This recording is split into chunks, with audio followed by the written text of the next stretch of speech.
Good afternoon, everyone, and a very happy Women's Day to all attendees. Welcome to this session on sports. And just to give you a brief background about this panel, my name is G. Srinivvasan. I run a company called Sporjo, a company which assesses, trains, and gets people jobs in the sports industry. I've worked in this industry for over 20 years across companies like ESPN, Nike, BCCI, IPL, Reliance, IMG Reliance. And throughout this journey, felt that there should have been a lot more women than I came across.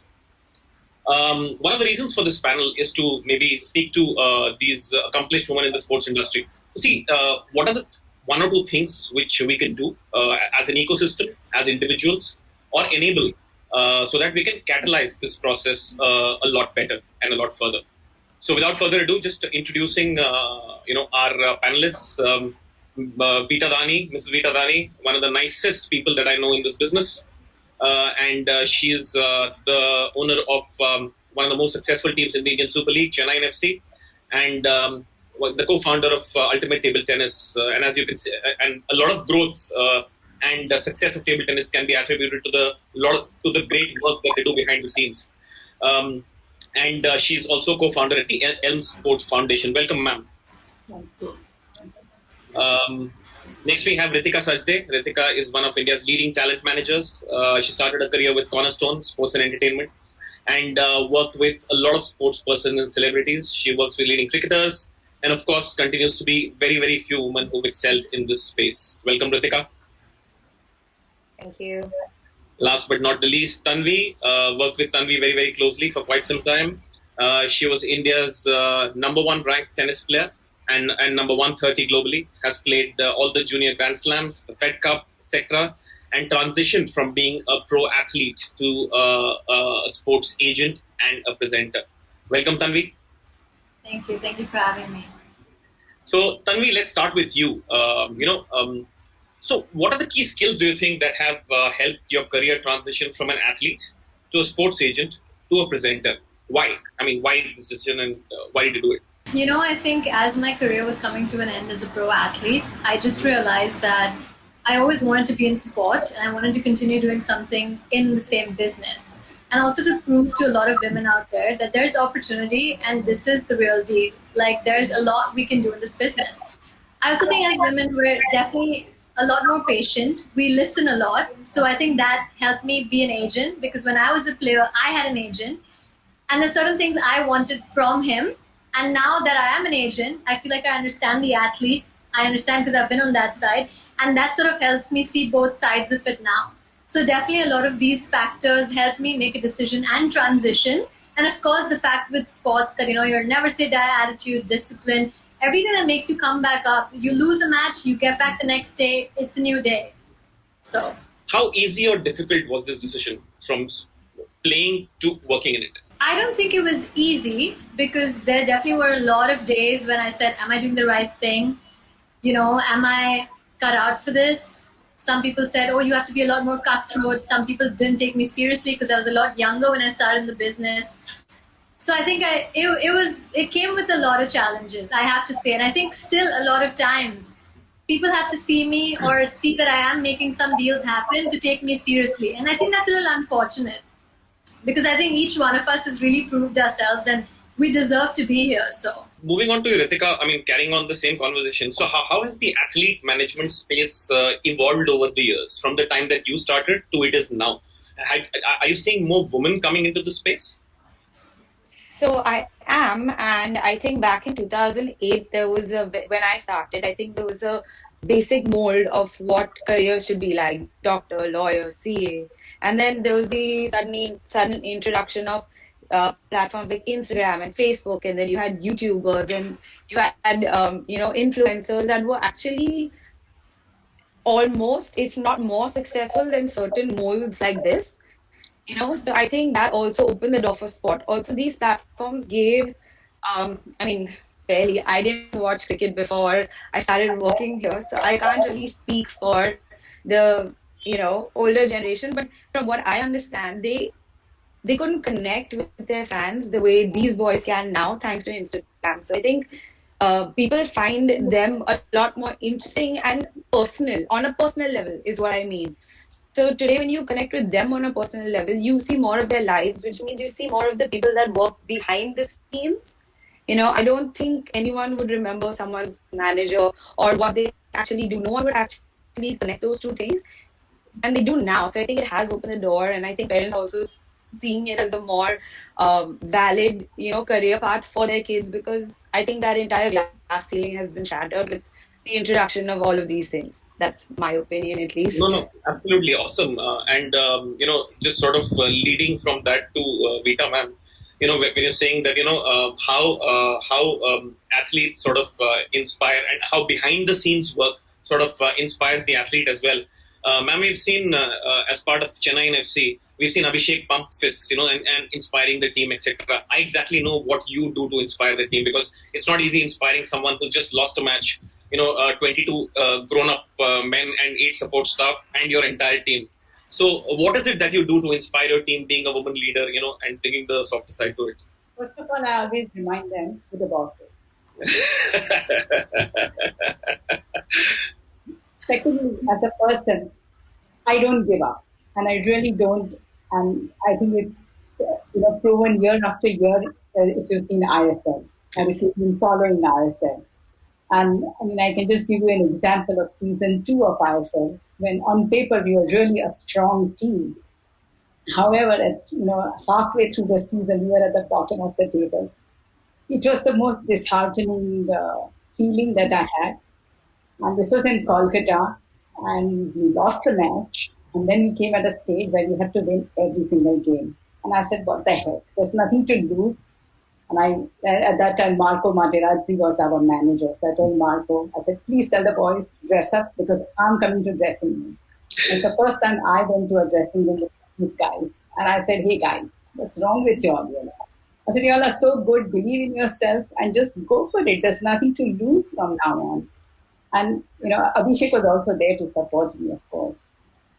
And it worked. From there on, we created history and we went to win the title. So I think it's that attitude of never give up, a self-belief, and really just in every glass ceiling, as Ritika said, or just coming out of your comfort zone, as Tanvi said. And you got to just, go out there and do what it takes to do, and just show them what boss is all about. It's very simple. Even in my own, I have to keep reminding them that, hey, who the boss is.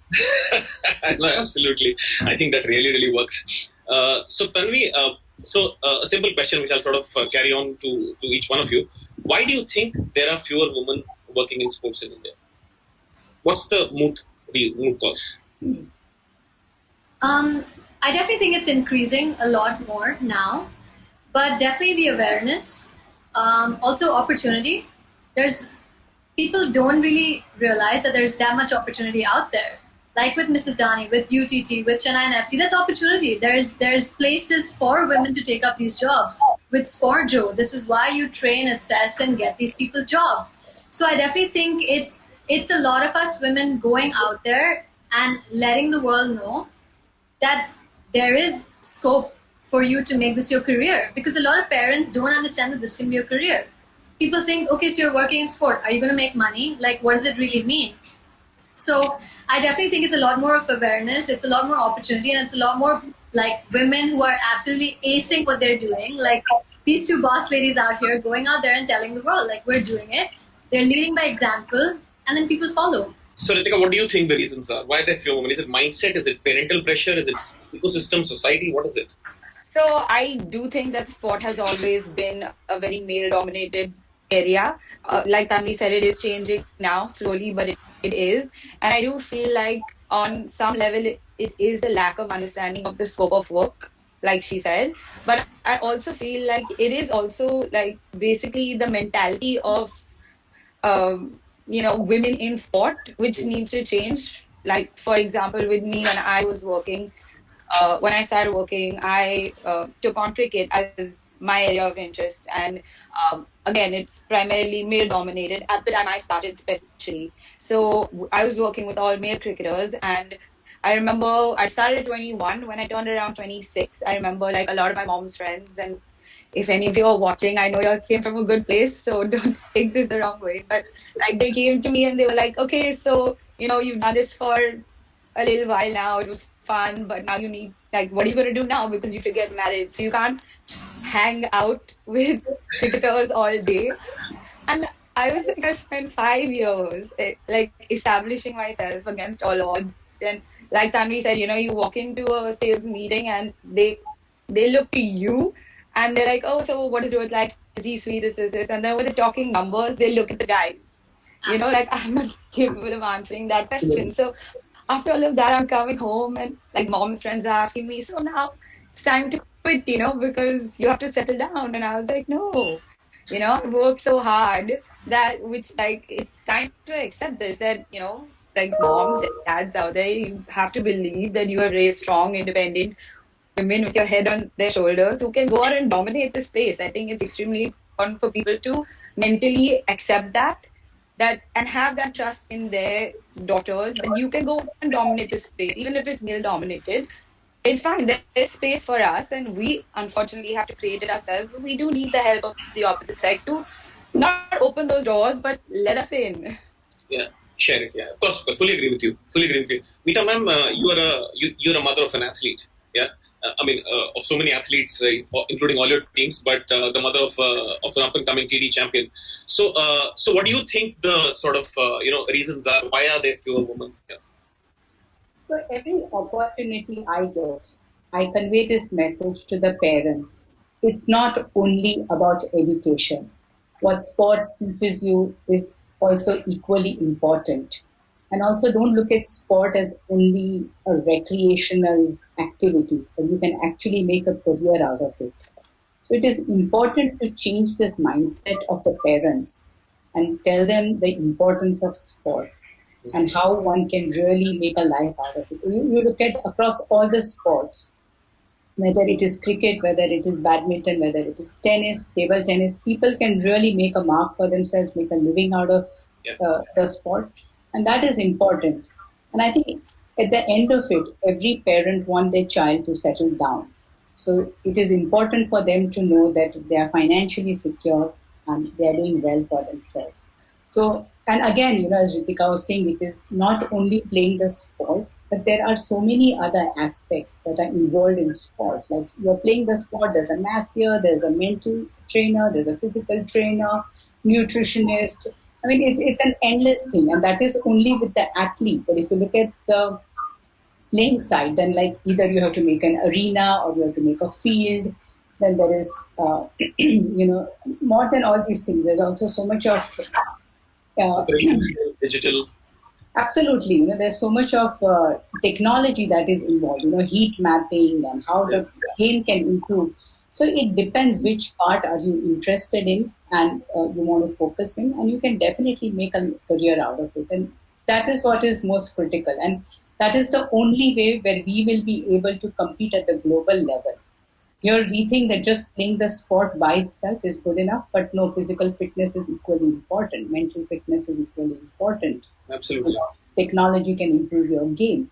So whichever field that you want to be involved in, I think it's important to have that holistic approach in playing.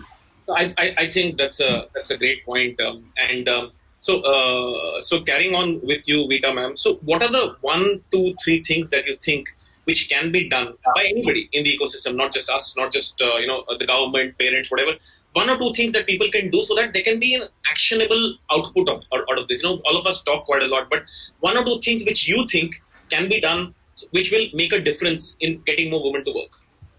I think what is really changing in the world of sport is data consumption.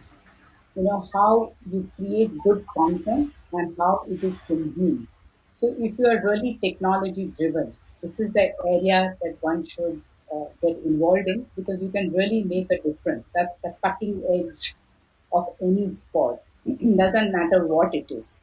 Second thing is physical fitness. We talk about our prime minister talking about khiloge to khiloge and all that. That's great, but people don't realize what it really means. Yeah. How important physical fitness is in part of any game. And here I'm sure Tanvi would be able to contribute and share her personal experiences in this. Or Ritika would say how Rohit, how it has helped Rohit play his flute.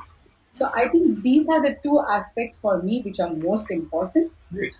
Analysis of this data. Other, I think, interesting part that is really coming up is fan engagement.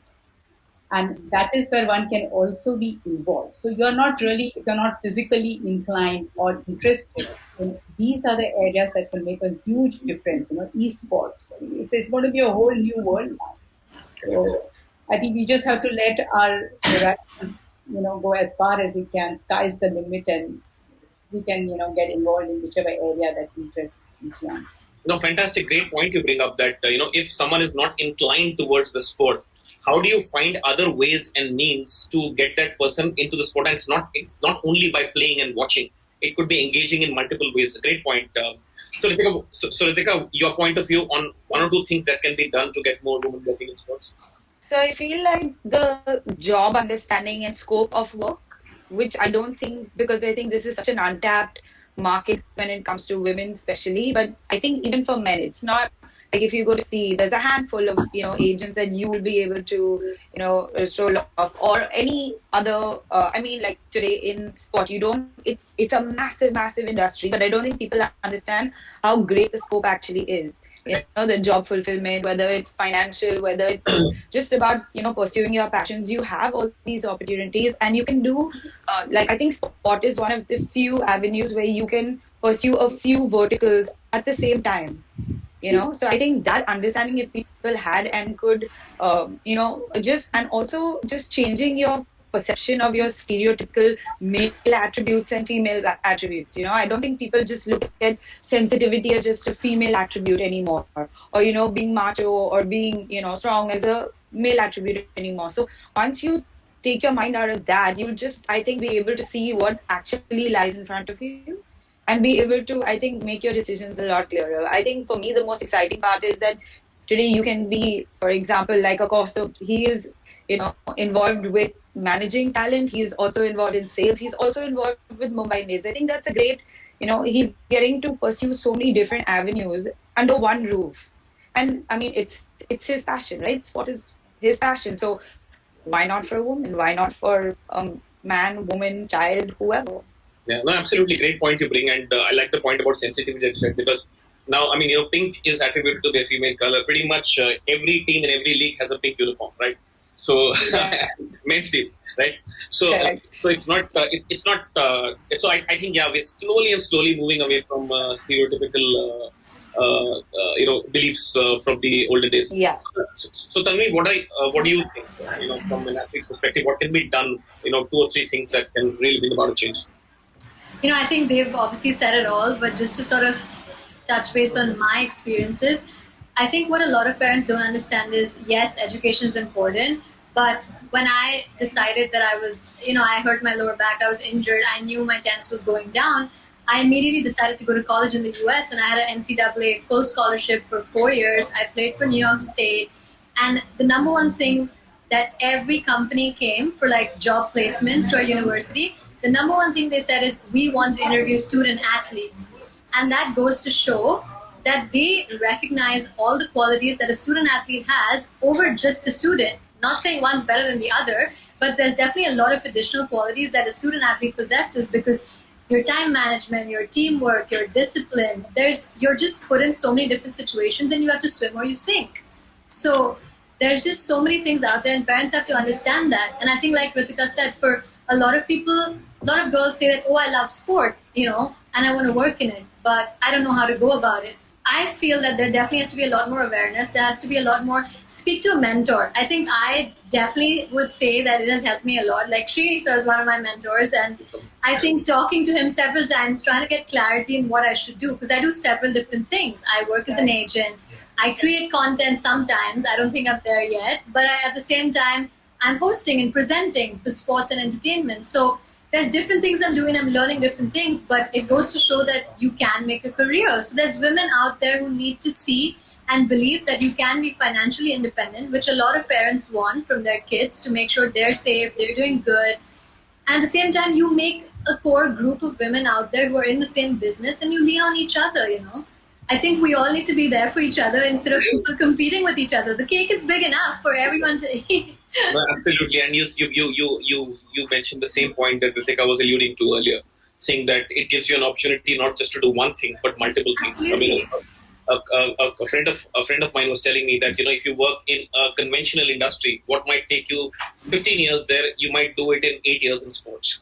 Especially here in India, considering it's at a very nascent level, right? So just last night, there was somebody, a neighbor, who reached out saying that there's this girl who plays football, or I mean, she plays football for state and she wants to get into sports. Can you please guide her? So like you just have to log on to sportsjour.com and do that. But yeah, it's really really happy and sort of really happy to say that Sportsjour, our company, has 50% women. I mean, it's all I mean, there's absolutely no quota. It's completely on capability. 50%. Yeah. The other day I was on a conference call with 5 women, right? So I mean, we recognize the need for it, and I'm sure it sort of will percolate across the ecosystem and ensure that more and more women come to work in sports. So Tanvi, staying with you, you think if more women come into sport, right, maybe at the junior level, mid level, or even senior levels, what are some of the dimensions that the industry could benefit by having more women? What will it bring to the industry? I think as women, we're very patient. We listen a lot, and everyone wants to be heard. So I definitely feel like a lot of the skill sets that we possess, also seeing women now, I see a lot of women more like as sports therapists, or, I see a lot of people who are thinking that, hey, we need to be more behind the scenes. They don't want to be in front of the camera, or they feel like, they're going to be, it happens to me, guys. Like, I did a certain thing for like a really big football organization, global, and all I got in the comments was hate from men saying, does she even get football? Does she know what she's saying? Why is she wearing that? Things like this. Like, we need to let people understand that everyone who's passionate about sport needs to be heard, and everyone who's talking something knows what they're saying and listen. I think as women, we're a lot more patient. We give people opportunity. We listen to them. Everyone wants to be heard. So I definitely feel like putting more women out there, there's going to be lot more compassion. It's still going to be cutthroat, but I definitely think there's space for a lot of like happiness, peace, love, harmony in this business a little bit. Nice. I'm sure the sports industry, definitely, considering it's always considered as raw emotions, blood, sweat, glory, tears, etc. A lot of patience, emotion, etc. will definitely help. Ritika, what do you think? What are the few dimensions that can be? I feel like alienating an entire sex from an entire field like sport in itself is detrimental to the field itself.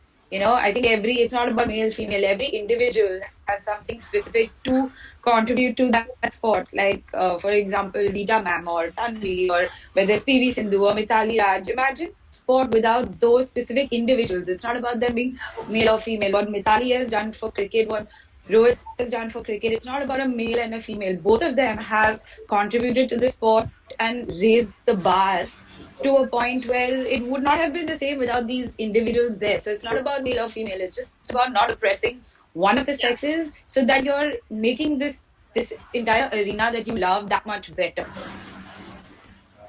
What do you think it will add to if there are more women who work in sports, what will it bring to the industry? So again, I'm not going to go after exact attributes. I just feel like every individual has their own.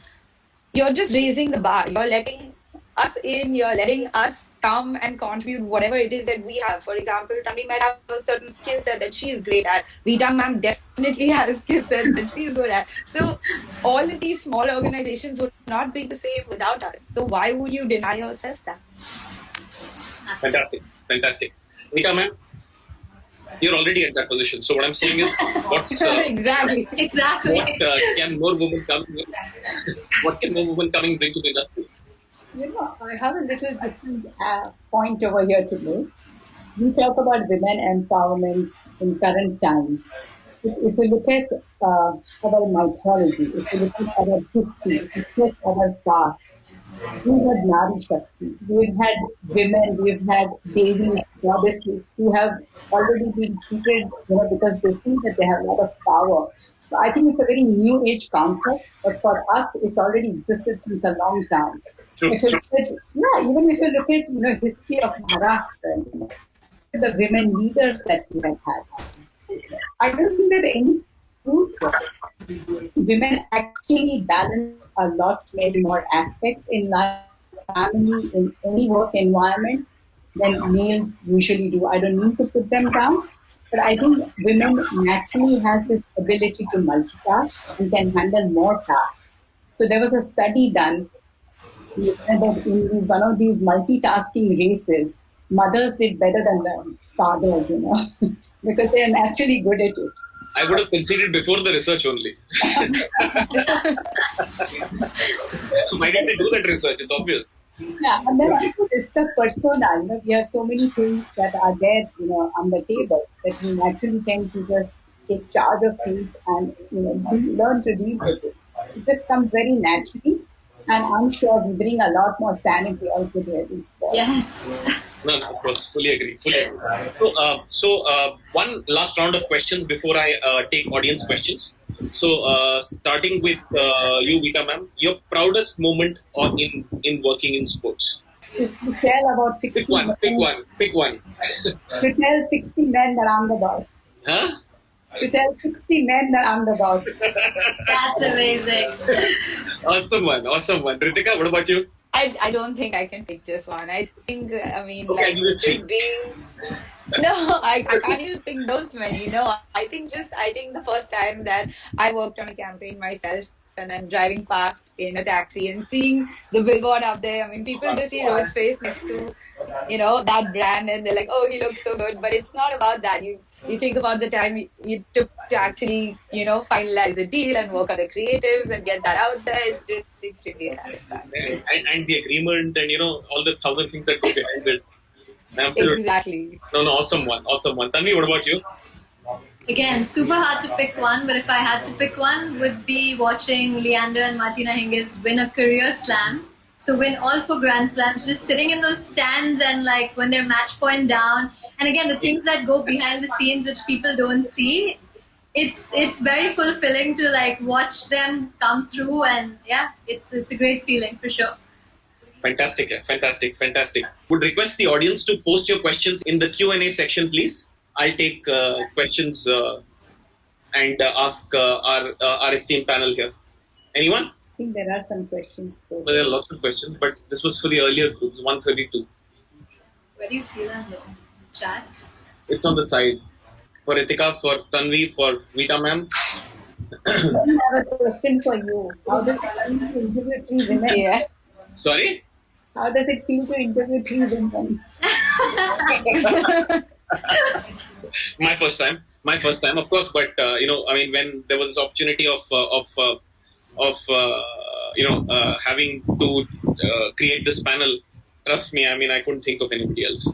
I just said to the first people, I just messaged, and thankfully all 3 of you said yes. We will sort of participate in this panel. So till such time that we get a few questions. So there's a question here, and all 3 of you can. It's not addressed to any one of you. Even in schools, we see better women opting for sports than boys. Why? I think it's the mindset, but I think that is changing really fast. As part of one of our initiatives, we've been talking to the government, encouraging government to say that we must have 1 hour of PE class every single day. And that is only to make a healthier population, healthier crop for the next generation, and to ensure that everybody is encouraged to play sport. But I don't think that's true anymore. We should have had one of the Fogart sisters. They would have told you why, and how they compete with men. So there is no problem. And that's where I must say that even in ultimate table tennis, from year 1, I was very clear that we will have equal participation of women and men.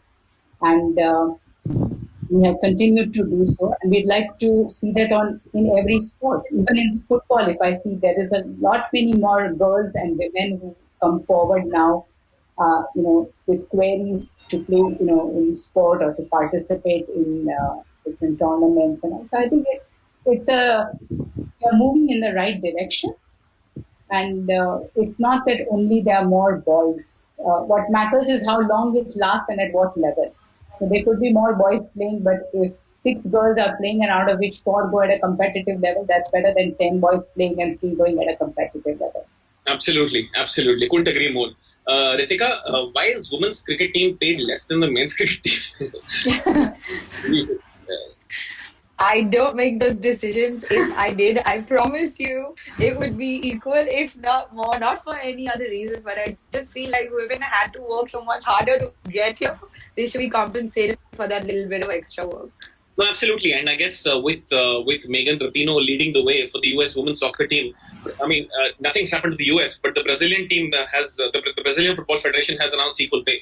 It's happened in Wimbledon, and I'm sure it'll happen in other places very very soon. So, Tanvi, question for you: to work in the sports industry after graduation, do we need specialization in sports management, marketing, or general marketing works?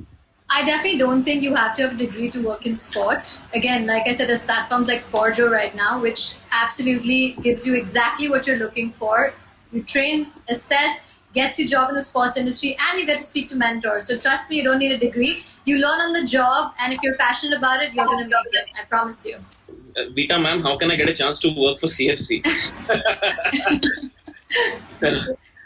But anyway, so a question here for you is, Vita ma'am, I mean, have you, after working in sports, have you discovered a new you? Of course. You learn at every stage. The moment you realize that you've not learned anything, you're really not doing a good job. Because at every stage, at every age, at every opportunity, you learn new things. And even failures. I think that is what sport teaches you the best: how to deal with failure, how to deal with situations when they don't go your way, no matter how hard you try and how much effort you have put in. And I think that is the greatest learning for anyone. So anyone who are really super and overconfident need to spend some more time in sports. A question from my side, actually.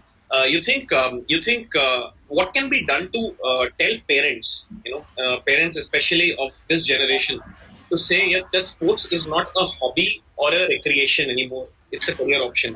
So, especially when I do webinars, I mean, I tell them that, I'm sitting in front of you, I've done 20 years in sports, right? And sports is not just a hobby or an interest, because when we were kids, we used to say, our parents or elders used to say, खेलोगे कूदोगे होगे खराब पढ़ोगे लिखोगे बनोगे नवाब.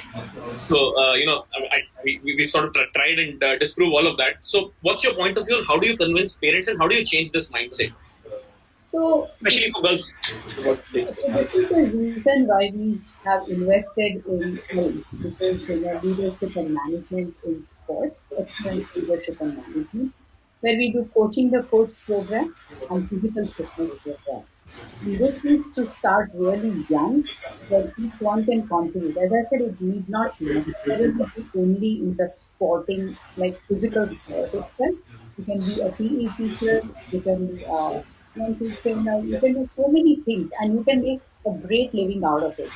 So now we have tied up with Loughborough University, which is one of the best in sports management in the world, to ensure that these skill sets are available to people in India, to young men, young sportsmen, young learners in India, and they can actually make a career. And if you look at any sporting outfit across the world, no matter which sport it is, they have so many layers of people working for them. Sometimes I think the support staff is almost 3 to 4 times the number of actual athletes, and they all make fantastic living. So this is what we need to convey to parents. We need to make them realize. And I think I don't mean to brag about it, but I think before we started ultimate table tennis, I don't know how many of the paddlers, the athletes really could earn that much money, but now they're kind of opening up that door. And that is the reason why we see a lot more participation in India at different stages, be it at district level, be it at city level, state level, national level, or then of course moving on to the international arena. So that participation, it has to be like a top-down and a bottom-up approach both. We need to invest in grassroots as well as at the professional level, where they will really be so within that, there are so many layers, and people do make it. Also, you don't have to be a great player to be a good sport, and many people will agree with that. Yeah. if you are interested, you've got to be passionate as things like passion that really takes you in that direction, and you can definitely be not only earn, I mean, be financially independent, but also earn a lot of respect. I mean, if you look at Pulela, what a fantastic job he has done with Absolutely. and high performance center of Abhinav Bindra. And he's done something that nobody else in India is able to do. So it's where you want to invest your time, energy, and prove yourself or make a difference in sports. Sure. So Ritika, like for example, you're saying, all of us are from sports families or sports-related families, right? But to someone whose kid is interested in sports and parents don't even have a whiff, how will you sort of tell their parent? How will you tell them that it is a serious career option? So, I mean, before you go to the career option, I think you have to just kind of spark that interest of sport in the child for them to actually be interested in it. Because I think as a parent, when you see your child is interested in a certain field, that is the only time you actually go and try and figure out what they can make of it. True. So I think, like Vita ma'am said, if you start at grassroots, if you engage schools, and you educate them, if you're talking to a PT teacher, if you're engaging with schools at a lower level from the beginning and getting them interested in sport, getting them to see how the discipline, how the just the commitment, how the learning to fail and not looking at it as a failure but a lesson. Once they value all of these type of qualities, I think the parents will also see the effect that has on the child, and they will be more open-minded to it. So for me, it all stems, if you ask me, from grassroots. Oh, fantastic, fantastic. So Tanvi, there's a question here which says, do you think female athletes will ever get the recognition and respect that male athletes get in there? Because male athletes are demigods and superstars. I think female athletes will ever sort of reach that level, and if so, how soon? I mean, this is a tricky question, but I also feel like, honestly, they are getting recognition. I mean, today you look at a PV Sindhu in badminton, she's like the undisputed king, queen, you can say whatever, because like she's the first person you think of, I don't think, I haven't thought of, apart from Gopi Chandra and stuff, like another male badminton person right now. So to me, she's like representing man and woman here. So I definitely think that female athletes are definitely getting the recognition.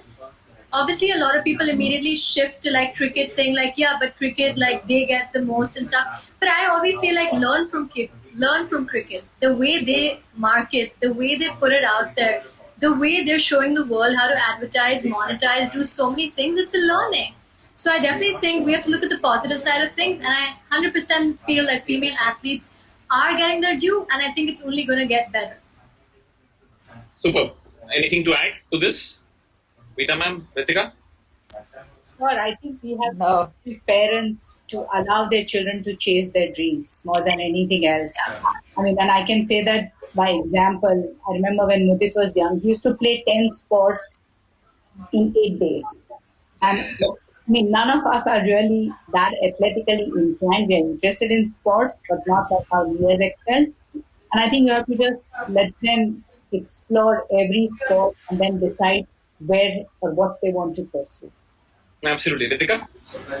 Yeah, I completely agree with that. I think you just have to listen to what your child wants and needs and try not to put what you wished your child to be on them. I think you have to just let them decide and actually listen to what they have to say. And yeah, of course, if you think it's a dangerous path or not a very healthy path, you can give them your advice. But I think at the end of the day, you have to trust that you have done your job as a parent, and then you have to let them take it from there. Absolutely. Just last night, my son was playing a video game, a football video game. I said, "Do you want to become a professional video game player?" I said, "I might consider it." So, Serious market. What a cool dad to give. Yeah, what a cool dad to give that as an option. Yeah. So, thank you so much, all three of you, Vita ma'am, Ritika, Tanvi. Outstanding, insights and I hope the audience also got those. And I think we'll only sort of look to benefit. And as for you, I mean, I can definitely give a commitment that we'll definitely work towards ensuring that there are a whole lot of women who sort of work in sports. We'll personally sort of assess them, train them, and ensure that they get jobs in the industry. So thank you so much, and really appreciate your being here.